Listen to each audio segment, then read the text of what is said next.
বিএনপির মহাসচিব মির্জা ফখরুল ইসলাম আলমগীর বলেছেন, হিন্দু মুসলমানকে কখনো ভাগ হতে দেওয়া যাবে না। বর্তমান দেশে নির্বাচন বানচালের ষড়যন্ত্র চলছে জানিয়ে তিনি বলেছেন, নির্বাচনকে পিছিয়ে দেওয়া মানে দেশের সর্বনাশ হওয়া। আজ ঠাকুরগাঁও পৌর শহরের আর্ট গ্যালারি এলাকায় জেলা মুক্তিযোদ্ধা কমপ্লেক্সে জেলা মুক্তিযোদ্ধা ও মুক্তিযোদ্ধার সন্তানদের সাথে মতবিনিময় সভায় তিনি এসব কথা বলেন। এ সময় তিনি অতি দ্রুত নির্বাচনের দাবি জানান।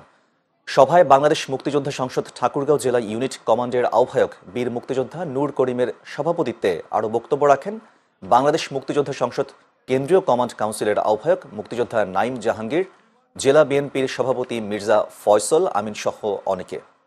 হিন্দু মুসলমান ভাগ হওয়া দিবেননি। আমরা হিন্দু মুসলমান এখানে ভাই ভাই একসাথে আছি, ঠিক না? সারা জীবন ধরে আছি, যুদ্ধ করেছি একসাথে।